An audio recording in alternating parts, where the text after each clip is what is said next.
Bienvenue dans le podcast de Cicéron. Je m'appelle Julien Carcali et je vous souhaite la bienvenue sur cette émission consacrée à l'art de communiquer et de convaincre. Démarrons tout de suite cet épisode consacré au sujet suivant, négocier sans sourciller. La négociation est un art. Ça peut être très complexe pour certains d'entre vous qui n'ont pas forcément cette compétence commerciale. Et c'est pour cette raison que je vous propose aujourd'hui de comprendre comment mener à bien une négociation sans abandonner en cours de route. On va exposer tout de suite le problème qui existe dans les négociations en règle générale. Et on va prendre un exemple qui est connu de la majorité des gens, l'exemple du couple. Par exemple, une engueulade typique, genre « j'aime bien tes parents mais on les voit trop ». Une engueulade qui éclate entre vous et la personne qui vous accompagne. Comprenez que plus vous accordez de l'attention aux opinions que les autres auront sur vous ou sur leurs besoins ou sur vos services si l'on parle de relations professionnelles, moins vous passerez de temps à résoudre les conflits qui existent entre eux et vous, ou pour notre exemple, entre la personne qui vous accompagne et vous. Se disputer à propos des opinions, c'est complètement inefficace. Ça amène une certaine instabilité dans la relation. Et le problème, c'est que il existe 3 critères pour une bonne négociation et la plupart du temps, on l'oublie. Premier critère, un accord intelligent entre 2 parties. Deuxième critère, l'échange qui doit être efficace. Et ça doit être votre objectif. L'issue, c'est le 3e critère, qui doit améliorer et non pas abîmer la relation entre les parties. Tout cela et ces 3 critères permettent de dire à l'autre ce que vous souhaitez et de créer une ancre dans une situation stressante et incertaine. Et l'objectif est donc l'échange de points de vue, non pas sur les opinions que chacun a, mais réellement sur le problème qui existe. Être sympathique, clairement, n'est pas la solution. Je vais vous donner 3 typologies de personnes. La première, c'est le négociant docile. C'est celle qui, c'est cette personne qui fait des offres et des concessions, qui fait confiance à l'autre, qui est gentille et qui évite la confrontation. À l'opposé, il y a le négociant dur, 2e typologie de personne. Et là, cette personne, elle voit l'objectif comme une victoire, non comme un accord. Elle demande et ne fait aucune concession. L'objectif n'est pas la bonne entente pour elle. Elle se méfie des autres, aucune confiance, et elle creuse en fait les opinions au lieu de les changer. La 3e typologie de personne, elle voit la méthode de négociation comme un but pour produire des résultats intelligents de manière efficace et amicale. Donc elle se situe entre le négociant docile et le négociant dur. Son objectif donc c'est de négocier les prix, les termes d'un contrat. Et ce qu'elle souhaite faire, c'est d'aller jouer dans la négociation, de voir quel rôle elle va pouvoir prendre dans cette négociation. Cette dernière typologie de personne, que je vais appeler le négociant intelligent, c'est celui que je souhaiterais que vous deveniez. Et ce dont on va parler aujourd'hui dans ce podcast, c'est exactement ça. C'est devenir un négociateur intelligent et comprendre les mécanismes de la négociation et pouvoir les appliquer dans notre vie quotidienne professionnelle. Et pour cela, il existe une méthode implacable pour bien négocier et je vais vous la dévoiler tout de suite. Il y a 4 points dans cette méthode. Premier point, et d'ailleurs ils sont indissociables. Premier point, tout d'abord, séparer les gens du problème. Ça, c'est le premier point. Deuxième point, focaliser sur les intérêts et non pas sur les positions. Troisième point, inventer des options pour des gains mutuels. Quatrième point, insister pour utiliser des critères objectifs. Pour illustrer ce podcast et mettre en lumière cette stratégie pour pouvoir négocier correctement, je vous propose différents extraits sur le film qui s'appelle « À la recherche du bonheur » en France ou au Québec, « La poursuite du bonheur ». Et ces extraits vont vous aider à mieux comprendre comment fonctionne cette méthode de négociation. Premier point, séparer les gens du problème. Avant de rentrer dans le détail de cette méthode, ce que je voudrais vous faire, c'est un petit résumé du film pour celles et ceux qui ne l'ont pas vu. Chris Gardner, donc qui est joué par Will Smith, est un modeste représentant de commerce dont les revenus non réguliers sont précaires. Sa vie familiale s'en retrouve grandement affectée. Linda, sa compagne, peine à endurer leur train de vie. Découragée, elle délaisse Chris avec Christopher, leur enfant alors âgé de 5 ans. Tandis qu'il s'apprêtait pour la énième fois à promouvoir son invendable stock de machines médicales, Chris fait la rencontre d'un riche courtier en bourse et se découvre une ambition, devenir heureux, devenir courtier.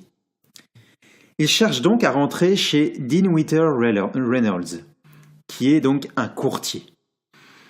Et voici comment il rencontre le DRH de cette compagnie dans le hall d'entrée de la salle de bourse. Voici l'extrait. Je guettais le directeur des ressources humaines, Jay Twistle, dont le nom sonnait divinement à l'oreille, comme s'il allait m'offrir un emploi et l'accolade. Il suffisait que je lui montre que j'étais à l'aise avec les chiffres et avec le public. Bonjour, monsieur Twistle. Bien le bonjour, Jay. Monsieur Twistle. Bonjour. Chris Gardner. Enchanté. Je voulais vous remettre ceci en personne et faire votre connaissance. J'ai décidé de vous attendre. Ok. J'aimerais avoir l'occasion de discuter avec vous des faiblesses apparentes de ma candidature. On va d'abord regarder ça, Chris, et on vous contactera au besoin, d'accord? D'accord. Salut. Bonne journée. Vous aussi. Dans cet extrait, Chris Gardner ne s'applique pas à se focaliser sur l'humain. Il est dans un hall bruyant et entame tout de suite la conversation sur son CV. Il parle des faiblesses apparentes de sa candidature, ce qui ne permet aucunement de créer un relationnel positif entre lui et son interlocuteur. En tant que négociateur, nous avons deux intérêts. Premièrement, la substance, deuxièmement, le relationnel. La substance, c'est le message que vous voulez faire passer. Le relationnel, c'est bien entendu la relation que vous voulez entretenir avec votre interlocuteur. Dans cet extrait, Chris Gardner ne négocie pas directement avec le problème de son interlocuteur. Il ne démêle pas du tout le relationnel en substance et il ne fait pas non plus appel aux 4 niveaux de compréhension nécessaires pour bien négocier que nous allons voir tout de suite. Premier niveau, c'est la perception. Deuxième niveau, c'est l'émotion. Ensuite, la communication et la prévention. Voici les 4 niveaux de compréhension. Et je vais vous les détailler tout de suite. Pour ce qui est de la perception, dans notre exemple, Chris Gardner ne fait preuve d'aucun effort en termes de perception du problème de son interlocuteur. Il ne se met clairement pas à sa place. Son interlocuteur, il n'a pas le temps de lui parler. Et Chris Gardner déduit en plus les intentions de son interlocuteur par ses propres peurs. Ce que je veux dire, c'est qu'il voit la faiblesse de sa candidature et il en fait le centre du problème dès le début de la conversation. Durant l'extrait, vous pouvez déceler que son interlocuteur ne peut écouter Chris Gardner. Il ne peut discuter avec lui. Et Chris Gardner ne peut pas comprendre les perceptions de son interlocuteur à travers le brouhaha qui existe. Étant dans une salle passante au milieu de l'entrée de la compagnie, il n'est clairement pas au bon endroit au bon moment. Il regarde les opportunités agir aléatoirement sans pouvoir vraiment les attraper au vol. Sa proposition de valeur n'est pas en cohérence avec sa candidature. Bref, il est plutôt mal parti à ce moment-là. Le deuxième niveau de compréhension, c'est l'émotion. C'est la même chose d'ailleurs avec les émotions de son interlocuteur. Dans la situation cocasse de Chris Gardner, les émotions de son interlocuteur ne peuvent être reconnues ni même comprises, étant donné le lieu dans lequel se passe la scène. Les principales préoccupations de son interlocuteur ne sont pas du tout de lui faire passer un entretien dans cet endroit. Petit aparté, il peut arriver que des émotions fortement négatives puissent interférer une négociation. Lorsque je travaillais à Apple, j'ai pour mémoire une cliente qui m'a fait des menaces de mort car son téléphone ne pouvait être réparé sans frais. Après ces menaces, et sans avoir la possibilité d'expliquer quoi que ce soit, elle a raccroché. Quelques minutes plus tard, moi je me permets clairement de la rappeler. Dans ce cas de figure très spécial, j'ai laissé à cette cliente la possibilité de faire sortir ses émotions quand je l'ai rappelée. Elle m'expliquait tout ce qui n'allait pas, tout ce qui ne lui convenait pas, et à la fin de notre conversation, elle s'est bien entendu excusée. Quand elle m'a dit qu'elle voulait me tuer, je n'ai pas réagi. J'ai même proposé à la fin de notre conversation un geste symbolique pour pouvoir adoucir les a priori qu'elle avait du service clientèle que je proposais à Apple. Ainsi, la cliente est repartie satisfaite et j'ai même reçu de sa part un superbe commentaire. Donc ça, c'est pour le côté émotion. On va passer au troisième niveau de compréhension, la communication. Si on en revient à notre histoire de Chris Gardner, il ne pouvait clairement pas écouter attentivement ce que son interlocuteur pouvait exprimer étant donné le lieu inapproprié. Il ne pouvait pas non plus parler avec son interlocuteur de façon à être compris. Quatrième niveau de compréhension, c'est la prévention. Construire une relation saine est extrêmement important. Et pour construire une relation saine, rien de mieux, c'est de préparer cette relation à l'avance. Plus tard dans le film, Chris Gardner rencontre à nouveau le DRH de Dinwiddie Reynolds. Il insiste pour partager le taxi avec lui. Celui-ci, bien trop occupé par un jeu, le Rubik's Cube. Vous savez, ce casse-tête à 6 faces, de couleurs différentes qui était en vogue dans les années 80. Chris Gardner tente désespérément de faire passer un message au DRH, mais celui-ci est trop absorbé par son jeu.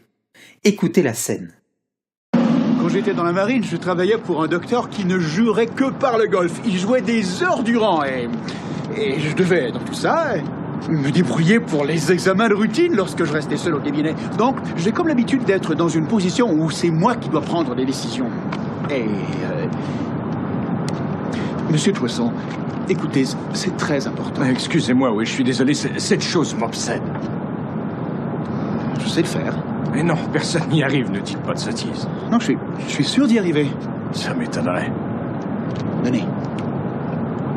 Donnez voir. Oh oui, oh, pas génial. Vous étiez mal parti, je pense. Je suis désolé. C'est très logique, ça marche autour d'un axe, un pivot. Donc le centre du puzzle, lui, ne bouge jamais. Donc si c'est jaune au centre, ça c'est le côté jaune. Ouais. Si c'est vert au centre, c'est le côté vert. Ok. Et donc, essayez d'aller moins vite. Écoutez, on peut se promener toute la journée. Je crois pas que vous réussirez. Oh si, attendez. Non, allez. Oh si. Non, c'est inutile. Personne n'y arrive, ne vous fatiguez pas. Bien entendu, Chris Gardner réussit à la fin du trajet à résoudre le Rubik's Cube et marque ainsi des points auprès du DRH. Et donc cet extrait montre le point numéro 2 sur lequel je veux insister. Focaliser sur les intérêts et non pas sur la position. La position, c'est quelque chose sur lequel votre interlocuteur a pris une décision. Les intérêts définissent clairement le problème que celui-ci subit. Et c'est là-dessus qu'il faut se focaliser. Chacun a des intérêts, des besoins, des préoccupations et des peurs différentes. Et c'est justement ce qui vous amène à prendre telle ou telle décision. Dans le dernier extrait de film, le DRH n'a que faire de la candidature de Chris Gardner puisqu'il cherche à résoudre un problème, trouver une solution pour son Rubik's Cube. Lorsque Chris Gardner change son fusil d'épaule pour s'intéresser au problème du DRH, il joue à présent dans sa cour et cherche une solution immédiate à son problème. Et c'est l'illustration parfaite pour ce point numéro 2. Focaliser sur les intérêts, non pas sur la position. Alors, comment identifier les intérêts de vos interlocuteurs ? Tout d'abord, demandez-vous pourquoi ils veulent avoir affaire à vous. Mettez-vous à leur place. Deuxièmement, demandez-vous pourquoi pas. Pensez à leur choix, aux choix qu'ils peuvent faire. Sachez que les intérêts les plus puissants sont les besoins humains basiques. Et je vais vous en citer 5. La sécurité, le bien-être économique, le sens d'appartenance, la reconnaissance et le contrôle sur sa propre vie. Réalisez que chacun des interlocuteurs ont des intérêts différents. Et vous avez des intérêts et ce ne sont certainement pas ceux de votre interlocuteur. Pour vous aider, faites une liste, car l'écriture, ça aide, ça stimule les idées. Et si on veut aller un peu plus en détail dans les intérêts, comprenez que les intérêts font partie du problème. Mettez le problème au centre de la conversation avant de proposer votre réponse. Restez dans le concret, soyez flexible, soyez dur avec le problème, mais doux avec les gens. C'est comme ça que vous pourrez mener à bien une négociation. Donc ça, c'était pour le point numéro 2, focaliser sur les intérêts et non pas sur la position. Point numéro 3, inventer des options pour des gains mutuels. Ici, vous devez être créatif pour convaincre votre audience de vous faire confiance et de signer avec vous. Reprenons l'histoire de Chris Gardner. Plus loin dans le film, il réussit à obtenir un entretien, mais la veille, il se fait malheureusement arrêter par la police et passe la nuit dans le commissariat. Sans pouvoir prendre le temps de se changer, il fonce à son entretien et rencontre les membres du comité de sélection. Voici l'extrait. Je suis resté assis durant un quart d'heure à côté et je me forçais de trouver une histoire qui expliquerait ma présence ici, vêtue de la sorte. Et je voulais arriver avec une histoire qui vous révélerait des qualités que je suis sûr vous admirez tous ici, comme le sérieux, ou l'assiduité, ou encore l'esprit d'équipe, ou que sais-je. Et c'est drôle, rien ne m'est venu. Pour être franc, donc, on m'a arrêté pour non-acquittement de mes contraventions. Contravention? Et j'ai couru jusqu'ici depuis le poste de police où j'ai passé la nuit. Et vous faisiez quoi avant de vous faire arrêter? J'étais en train de repeindre mon appartement. C'est sec maintenant? Je l'espère, oui. Jay dit que vous êtes plutôt déterminé. Ah, il a fait le pied de grue devant l'édifice avec un gadget pesant des kilos durant plus d'un mois. Il dit que vous êtes brillant. Bien, je crois que c'est vrai. Et vous voulez apprendre ce métier. Oui, c'est un métier qui m'intéresse. Avez-vous déjà commencé à vous documenter? Absolument, oui. Oh, un détail en passant. Je suis le type de personne, si on me pose une question et que j'ignore la réponse, je vais vous dire que je sais pas. Mais je vous garantis, je sais comment trouver la réponse et croyez-moi, je vous la trouverai. C'est une qualité, non? Chris, que diriez-vous si une personne se présentait à une entrevue sans sa chemise et que je l'engageais? Qu'est-ce que vous diriez? Qu'elle avait sans doute de très jolis pantalons.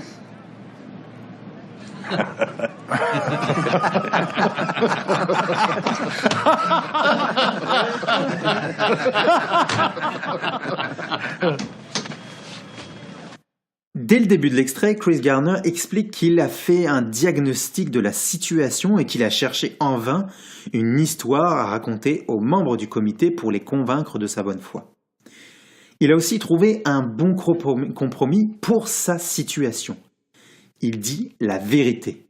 Il a élargi ses options en ne focalisant pas l'attention de son audience sur ses problèmes, mais sur des solutions pour son audience. Et enfin, il a trouvé un gain mutuel, l'humour en l'occurrence, pour clore son entretien. Commençons d'abord par le diagnostic. 3 obstacles qui freinent l'invention d'options de solutions. Premièrement, juger de façon prématurée. Deuxièmement, rechercher une réponse unique. Il n'y a pas une seule réponse pour un problème donné, jamais. Et penser, troisièmement, que résoudre leurs problèmes, c'est leur problème. Si vous voulez négocier de façon convenable, vous devez prendre en compte leurs problèmes et essayer de le résoudre avec eux. Deuxièmement, la prescription. En termes de prescription, il faut premièrement inventer des gains mutuels et ensuite décider pour ces gains mutuels. Donc là, vous pouvez faire par exemple un petit brainstorming. Pour ce qui est d'inventer, vous allez tout d'abord mettre un cadre, définir le but, choisir des participants s'il doit y en avoir plusieurs et créer une atmosphère informelle, relaxe pour pouvoir trouver des solutions.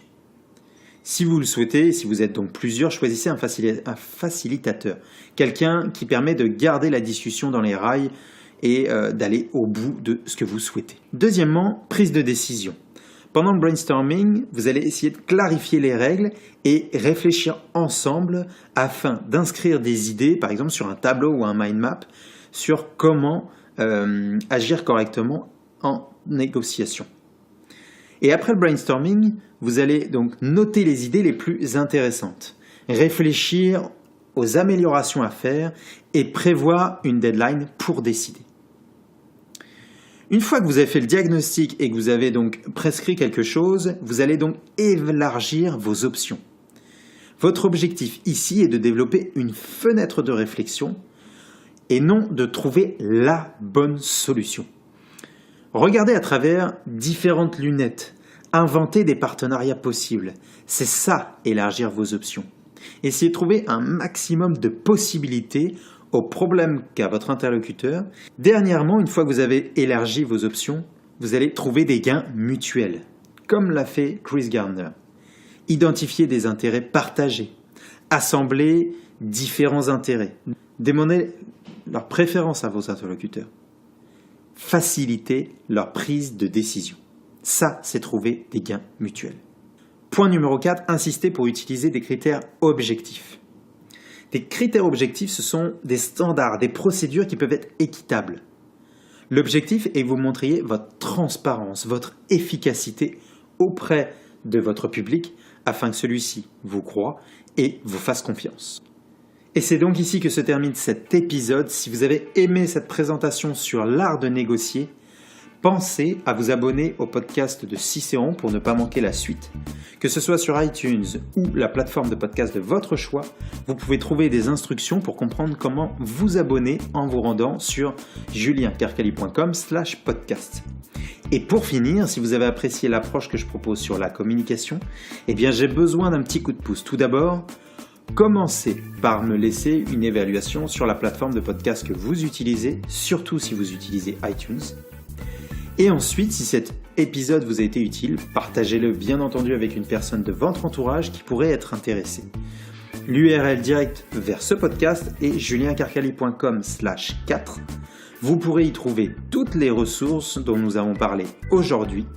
Je vous remercie de m'avoir écouté jusqu'au bout et je vous dis à la semaine prochaine pour un nouvel épisode.